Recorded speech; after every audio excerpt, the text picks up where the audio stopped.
It was a bright, breezy Saturday morning in the quiet cul-de-sac of Willow Glen Estates. Most homes were two-story colonials with immaculately trimmed hedges and American flags fluttering gently in the spring wind. The neighborhood was the kind that prided itself on routine, morning joggers, neatly stacked recycling bins, and the occasional HOA notice tucked under doormats, but today was different. Banners were being hung from porches, a massive welcome home, Jake. Signs spanned the front of the Monroe family's house, and cars lined both sides of the street, some with military decals, others with out-of-state plates. Jake Monroe, a staff sergeant in the U.S. Army, was returning home after a 15-month deployment overseas. His family, wife Emily, daughter Lily, and his father, a Vietnam vet, had planned a small neighborhood gathering to celebrate his safe return. Emily had coordinated everything down to the minute. Neighbors had contributed food, chairs, and even offered to help set up the outdoor projector for a slideshow of Jake's time abroad. Balloons fluttered, kids darted around with little American flags, and the smell of barbecue filled the air, but not everyone was thrilled. From behind slightly parted curtains, Barbara Hensley watched with a scowl. Barbara, known among residents as Barb the Enforcer, was the self-appointed, clipboard-wielding queen of the Willow Glen HOA. Her reputation for nitpicking the length of grass, the angle of mailboxes, and the positioning of garden gnomes had earned her a nickname that circulated quietly but confidently, HOA Karen. And today, Barbara was not amused. To her, this wasn't a patriotic homecoming. It was an unsanctioned event, one that violated multiple HOA codes. The extra cars? Blocked street access. The temporary signage? Unapproved materials. The grill set up within 3 feet of a curb? A fire hazard, obviously. Armed with her binder of HOA regulations and a walkie-talkie clipped to her waistband, yes, she insisted on using them for HOA emergencies. She marched down the street in her signature pastel blazer and orthopedic sneakers, and she was about to make a scene she wouldn't forget. Barbara Hensley strutted toward the Monroe residence like she was heading into battle. She held her HOA violation report sheet in one hand, the other ready to point accusingly at anything that looked even remotely out of regulation.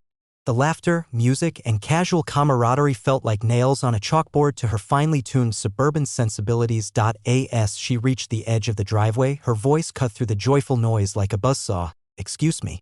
Excuse me. Who authorized this gathering?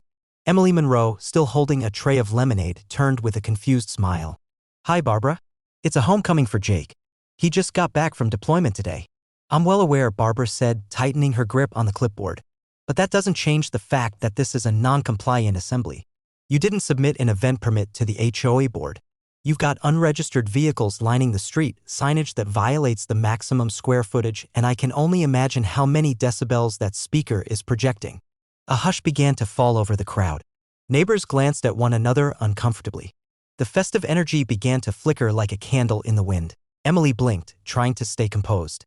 Barbara, this isn't a block party. It's a homecoming. We didn't think we needed. Well, you do, Barbara snapped. Rules are rules. And I won't be made the villain just because I actually enforce them. At that moment, a black SUV pulled into the driveway, decorated modestly with a welcome back magnet on the door. The back door swung open, and out stepped Jake Monroe, still in uniform, his boots dusty and his expression tired but lit with joy as he saw his daughter run toward him. He dropped his bag, knelt, and swept Lily up in his arms as everyone cheered. Everyone but Barbara. She raised her voice again. Sir, I'm sorry, but you need to move your vehicle. It's blocking fire access. And Jake stood up, his arm around his daughter, his smile slightly fading as he turned toward the voice. Ma'am, who are you?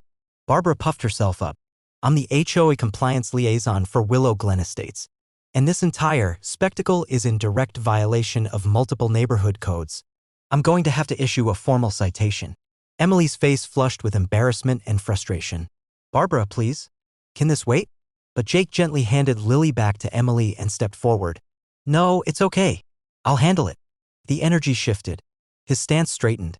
The warmth in his eyes cooled slightly and his tone turned professional, measured, firm. I think you should know, he said calmly, you're not just speaking to a service member. You're addressing a federal agent. And right now, you're disrupting a legally protected homecoming under the Military Family Protection Act. Barbara's jaw visibly dropped. The crowd was silent. Jake continued, so unless you're planning to escalate this into something you really don't want, I suggest you put that clipboard away and let my family enjoy this moment.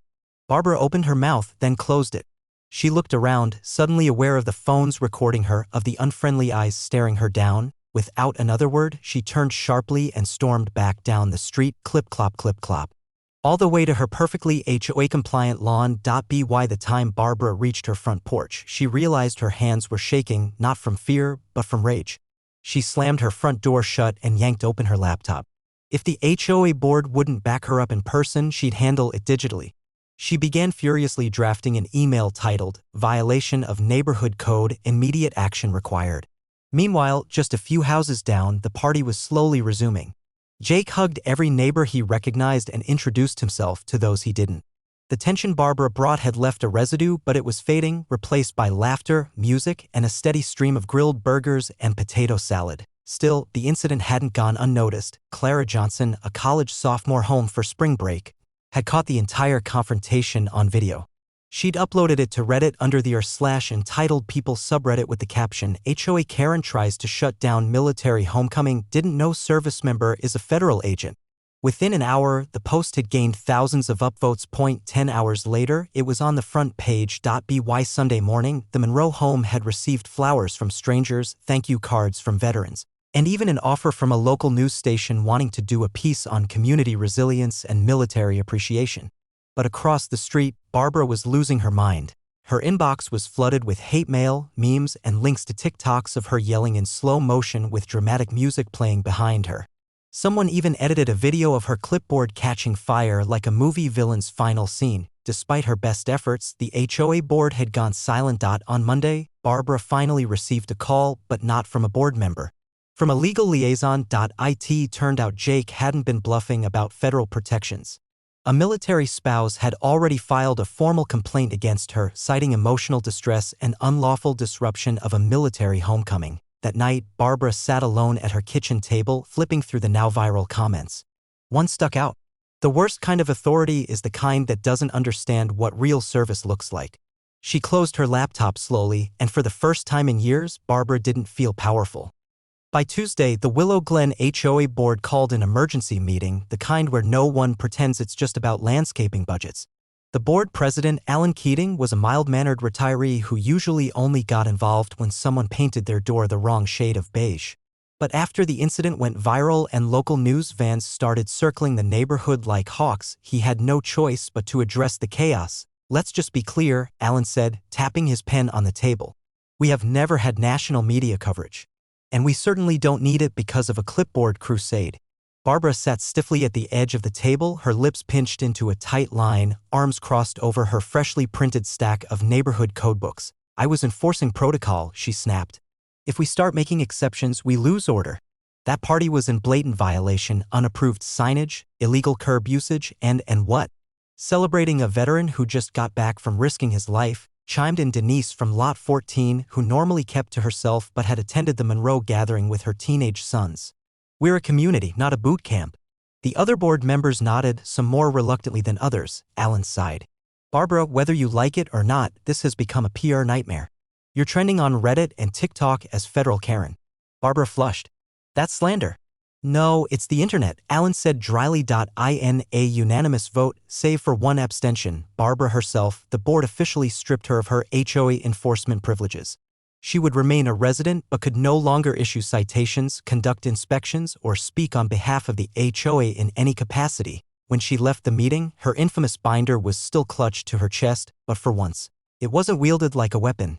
Meanwhile, across the neighborhood, Jake had taken the week off to spend time with his family. He kept his phone off as much as possible but couldn't help noticing the odd passerby who gave him a grateful smile or waved from across the street. It wasn't until Wednesday evening that he got a knock at the door. It was Alan Keating, holding a small certificate in a navy blue folder. "Jake," he said, clearing his throat, "I just wanted to say, what happened shouldn't have. And we're sorry. The board would like to officially recognize your service and welcome you back properly." Jake opened the folder. Inside was a resolution signed by the entire board declaring April 6th as Monroe Day in Willow Glen, an annual Community Appreciation Day for military families. Ake chuckled. "Well, that's unexpected." Alan smiled. "We figured you earned it." Spring slowly turned into summer and Willow Glen Estates found itself different. Not in any flashy way, but in the kind of shift you only notice when you pause and really look. There were more neighborly conversations. More flags left up a little longer. More people remembering Jake Monroe's name, and not just because of the viral video. Jake, for his part, returned to his job quietly. As a federal agent, discretion was part of his nature. But he made a point to talk more to his neighbors. To grill out in the front yard instead of the back. To wave at joggers and check on the older couple at the end of the block who hadn't had visitors in a while. His presence had become more than symbolic. It was anchoring. As for Barbara, well, the fallout had been public, embarrassing, and lasting. After being stripped of her enforcement role, she disappeared from HOA life for a while. The pastel blazers, the clipboard, the walkie-talkie, they were all gone. But one hot June afternoon, Emily Monroe found an unexpected knock at her door. Barbara stood there, without her armor, looking smaller than usual. No binder. No printed-out violation forms. Just a Tupperware dish of what looked like banana bread. Emily blinked. Hi. Barbara cleared her throat. I owe you and your husband an apology. I've been, well, overzealous. I forgot that rules are supposed to serve people, not the other way around. Emily hesitated, then stepped aside. You want to come in? Barbara gave a half-smile. Maybe just for a minute. They talked. Not deeply, but it was enough. Enough for a start. And when Barbara left, Emily actually meant it when she said, thanks for the bread. Across the street, Jake watched from the porch. He said nothing, just raised his lemonade in a silent salute. That July, for the first time ever, Willow Glen Estates hosted a block party. Officially approved by the new Very Chill Events Subcommittee. There were bounce houses, fireworks, hot dogs, and a dunk tank, where Alan, the HOA president, was the first volunteer. Jake dunked him on the first throw, and just before the fireworks started, a neighbor raised a toast to family, to freedom, and to remembering what matters. No one mentioned the clipboard lady, but everyone remembered the lesson. The end.